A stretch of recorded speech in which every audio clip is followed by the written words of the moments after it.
भाइयों और बहनों, हमारी सरकार ने एक बुनियादी बदलाव देश की राजनीति में करने का प्रयास किया है। जो भी करना है साफ सुथरा और डंके की चोट पे करना है।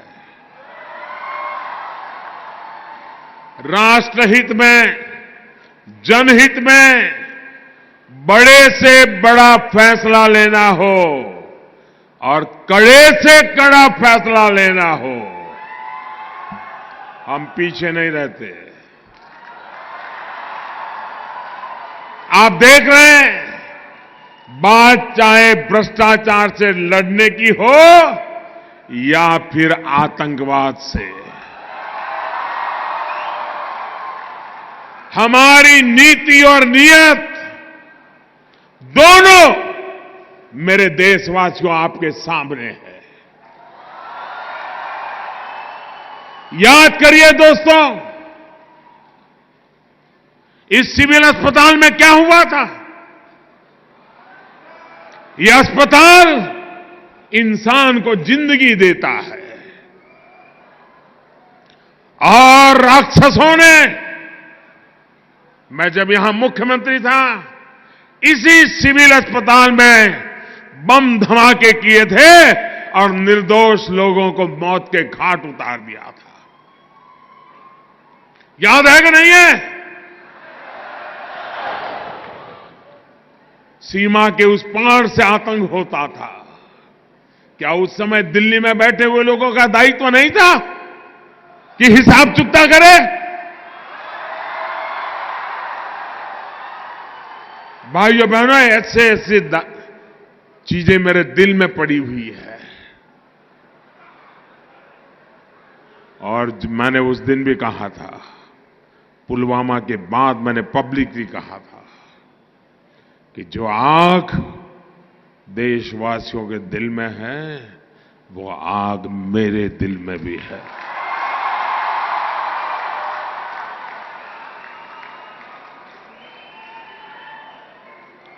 अगर उस समय सरकार में दम होता तो अहमदाबाद की सिविल अस्पताल में निर्दोषों की जान लेने वालों को वहां जाकर के भी हिसाब चुकता कर देते। भाई, मुंबई में 26/11 हुआ, निर्दोष लोगों को मौत के घाट उतार दिया गया और हम कुछ दिन के बाद चलो अब ठीक हो गया, सब लोग काम पे लग गए। आप मुझे बताइए दोस्तों, आतंकवाद के खिलाफ लड़ना चाहिए कि नहीं लड़ना चाहिए? आतंकवाद को जड़ मूल से उखाड़ना चाहिए कि नहीं उखाड़ना चाहिए? आप मुझे बताइए, कौन पार्टी है जो ये काम कर सकती है? ईमानदारी से बताइए, कौन कर सकता है?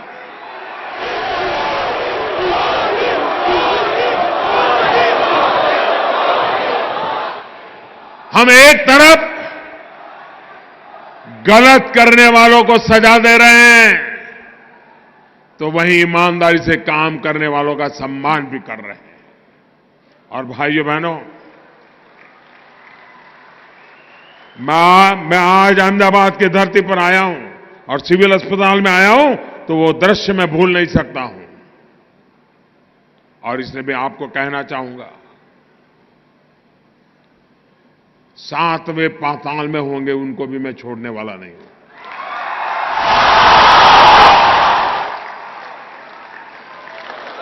और देश का दुर्भाग्य देखिए, कुछ लोगों को तो पता नहीं क्या हो गया है। आज पाकिस्तान के अखबार की हेडलाइन देख लीजिए, भारत के नेताओं जो बयानबाजी करते हैं वो पाकिस्तान के न्यूज पेपर की हेडलाइन बन जाती है। ऐसे नेता ऐसी बातें करते हो जो पाकिस्तान के टीवी पर दिखा रहा है, पाकिस्तान की पार्लियामेंट में चर्चा हो रही है। क्या ये देश हित का काम है क्या? आप ऐसी बात बोलोगे जिसे पाकिस्तान तालियां बजाए? अरे देश की जैन सेना ने पराक्रम किया है, देश की सेना ने हिम्मत दिखाई है। और मैं दोस्तों इंतजार लंबा नहीं कर सकता।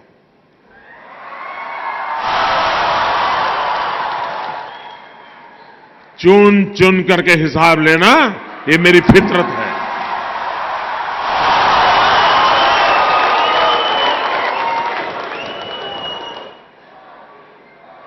कब तक निर्दोष लोगों को मार दे देंगे?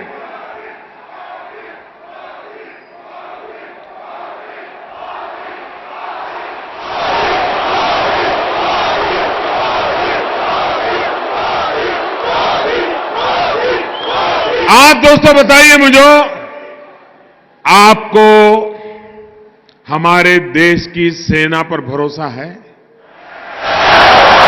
उनकी बातों पर भरोसा है? वो जो कहते हैं उस पर आप विश्वास करते हैं?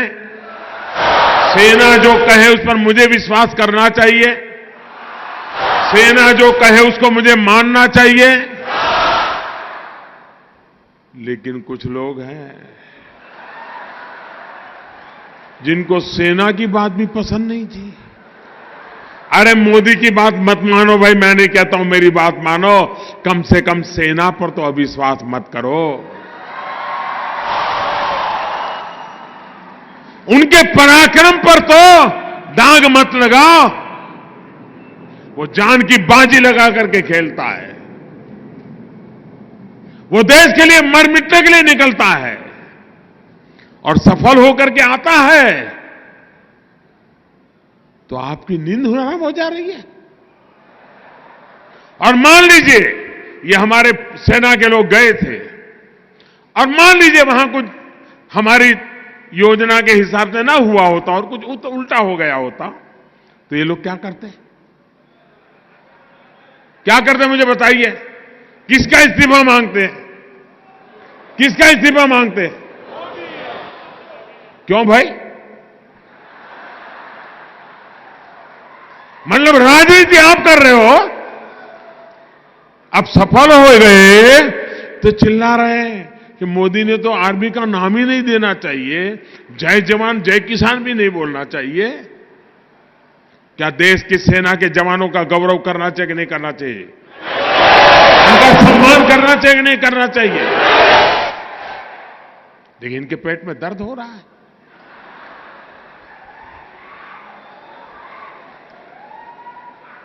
अब ये कहते हैं ये तो चुनाव वाला खेल है।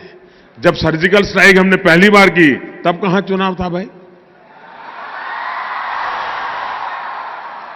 ये हमारा सिद्धांत है, हम घर में घुस के मारेंगे।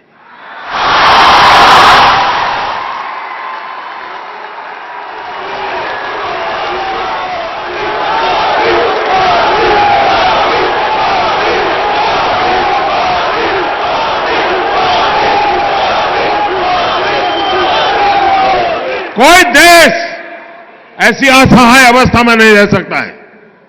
40 साल से आतंकवाद हिंदुस्तान के सीनों में गोलियां दाग रहा है जी।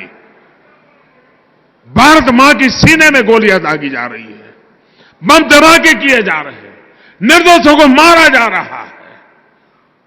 लेकिन वोट बैंक की राजनीति में डूबे हुए लोग कदम उठाने से डरते हैं। मुझे सत्ता की कुर्सी की परवाह नहीं है, मुझे चिंता मेरे देश की, मुझे चिंता मेरे देश की है, मेरे देश के लोगों की सुरक्षा की है। और इसलिए मेहरबानी करके ऐसे मसलों पर राजनीति मत करो। अरे मोदी कहता है कि मैंने इतने घर बनाए, उस पर विवाद करो ना। मोदी झूठ बोल रहा है, सच बोल रहा है, सही कह रहा है, नहीं करो ना विवाद। नहीं कर रहे हैं, सेना को लेकर के करते हैं विवाद। मैं कहता हूं मेट्रो रेल लाया, आपको कहना होगा कि चलो नहीं लाया, मोदी झूठ बोल रहा है। करो विवाद, कौन मना करता है भाई? मैं कहता हूं मेडी सिटी बनाया, आप बोलो मोदी झूठ बोल रहा है, मेडी सिटी नहीं बनाए। बोलो ना, कौन मना करता है तुम्हें? मोदी को गाली देने के लिए कोई कम जगह है क्या? पूरा मैदान खाली पड़ा है और मोदी को कोई इतराज नहीं है। सेना को क्यों गाली देते हो? देश बैठे वीर जवानों को क्यों बदनाम करते हो? उनका मनोबल क्यों तोड़ते हो?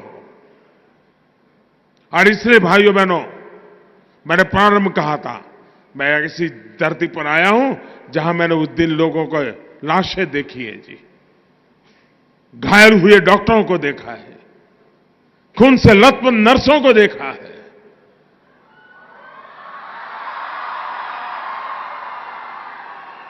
इसलिए मैंने कहा था मैं यहां आया हूं, खुल करके बोलूंगा।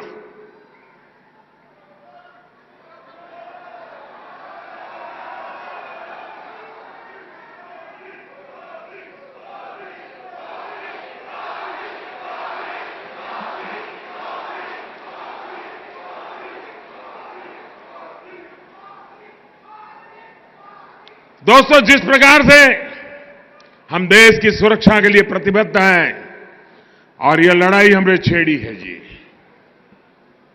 या मान के चलिए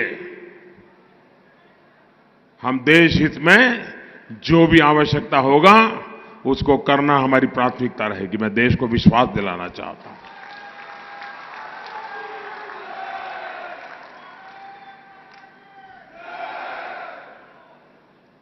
आपने देखा होगा इस बार हमारा बजट अंतरिम बजट है। अभी पूरा बजट तो जब दोबारा आप मुझे प्रधानमंत्री बनाओगे फिर से आने वाला है।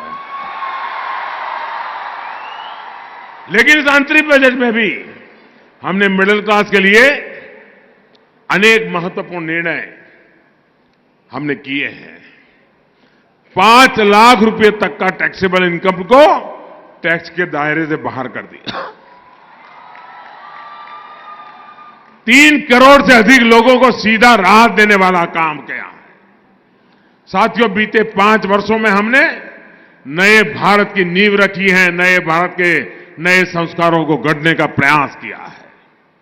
राष्ट्रहित में ईमानदारी और निष्ठा के साथ हर व्यक्ति काम पर पाए कामकाज का ऐसा कल्चर विकसित करने का प्रयास किया है। आने वाले 5 वर्ष हम नए भारत की इस नींव पर वैभवशाली भारत बनाने का, एक मजबूत इमारत बनाने का मजबूत इरादा कर करके हम आगे बढ़ रहे हैं।